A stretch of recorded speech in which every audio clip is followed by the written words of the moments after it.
Hi, we're back. My name is Jim Pritchett, still, and I'm delighted to welcome you to part 2 of this new delegate orientation. Let's start by having a quick view of the provincial system. You should have a passing familiarity with this so that when people talk about it, you'll know what they're talking about. There won't be a test. The Episcopal Church is divided into 9 provinces. These are geographical areas that encompass a number of dioceses. It's like a grouping of dioceses.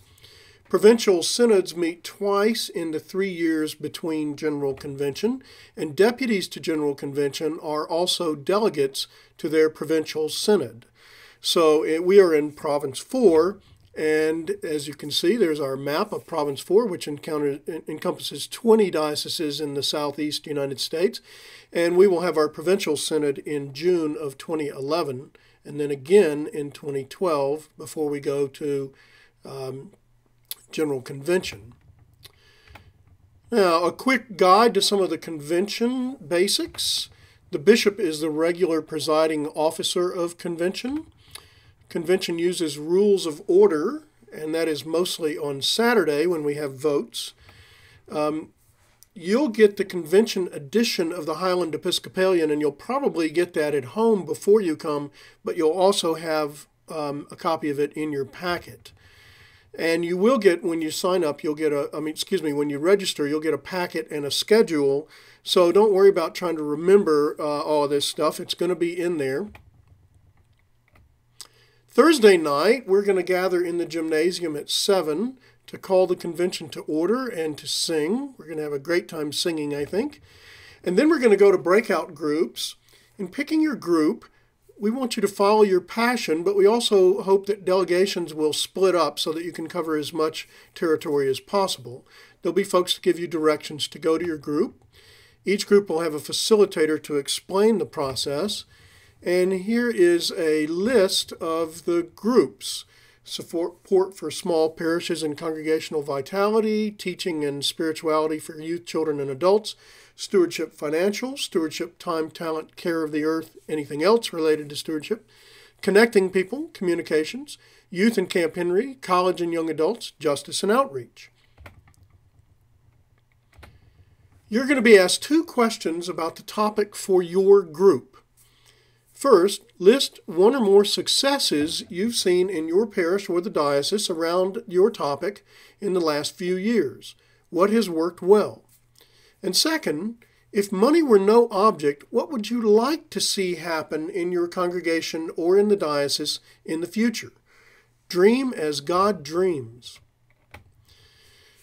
Now, discuss with your delegation where you're going so that you cover as much territory as possible, and be thinking of your answers before you get there. We need you to do that, first of all, because we want you to have comprehensive answers, so you want to check with your vestry and people active in your parish. And we also don't have enough time for us all to spend 30 minutes thinking up answers to these questions. For the second question, the dream as God dreams, go beyond we can't or we don't have and dream of God's kingdom. If we can't imagine it, we can't move toward it. Now, in thinking of your dreaming questions, you might want to review the diocesan strategic plan to get grist for the mill. That's probably a good thing for new delegates to do anyway. To do that, you can go to our website, diocesewnc.org, then go to News, then to Strategic Plan, and you'll find a PowerPoint that was presented to Convention last year. Thursday night, by the time we finish, you will share your successes. We'll learn what's working for others. We'll encourage one another. We're going to stretch our imaginations so we can envision God's dream for us, and we're going to have some fun. Now, Friday, we're going to start off by reporting back on what we did Thursday night quickly. We're going to do some housekeeping. We're going to hear the Reverend Jim Limler speak on congregational vitality. So one of the things we're doing this year is using convention as an opportunity for us to learn how we can better be the church in the world, and I think that's very exciting. We will also receive and close nominations, hear the bishop's address, And we're going to hear some reports, including the report on the 2011 budget. On Friday afternoon, the bishop will assign each resolution to a legislative hearing. There are going to be maps to let you know where the hearings are held on Friday afternoon. Most legislative hearings will not have a resolution assigned to them. They will meet and discuss what they've been doing and what they'd like to do. So you should go where you are interested. And again, we suggest that delegations split up to cover as much territory as possible. If a committee has a resolution assigned to it, it will discuss the resolution and vote on whether to recommend that it be adopted, adopted with amendment, rejected, or tabled. The committee's recommendation will be made to convention as a report on Saturday. Now on Saturday, the rules do become important. So why do we have rules at all? Well, you need rules in order to have a godly, respectful conversation in a large group. We also need rules so that we have an orderly dispatch of business, and we want to be good stewards of your time, and rules help us to do that. So the rules of order are how we do our work, and this is sort of a quick overview. If you wish to speak to a resolution, for it or against it, go to a microphone. When called upon, state your name and your parish. So you would say Sally Edwards from St. Swithin's in the Swamp, and address the chair, the bishop, not another delegate. Confine your comments to the resolution being debated, so please try to stay on topic. And you can see the resolutions that we'll vote on in the Highland Episcopalian or on our website.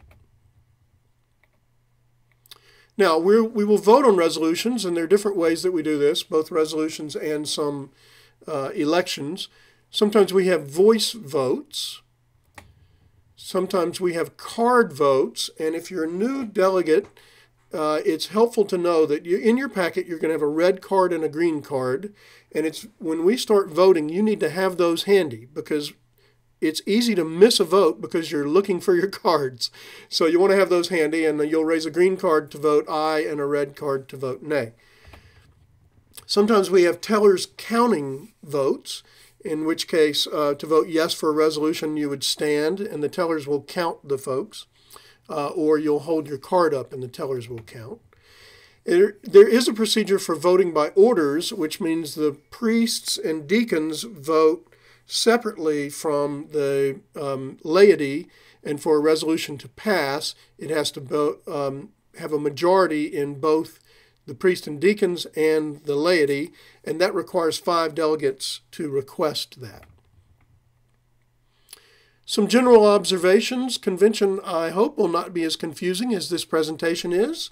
You'll see it's not hard once you get there. No one gets it all right, especially the first time. It's important to listen carefully and feel free to ask questions. Have fun. You're going to learn about your brothers and sisters in Christ and our shared mission. Convention is a great mixture of legislative session, family reunion, and county fair. We are not here to model Congress. We do not get contentious with each other. We are always respectful with each other. Our process is enveloped in prayer. We remember that Jesus commanded us to love one another, and we remember our baptismal covenant that we respect the dignity of every human being.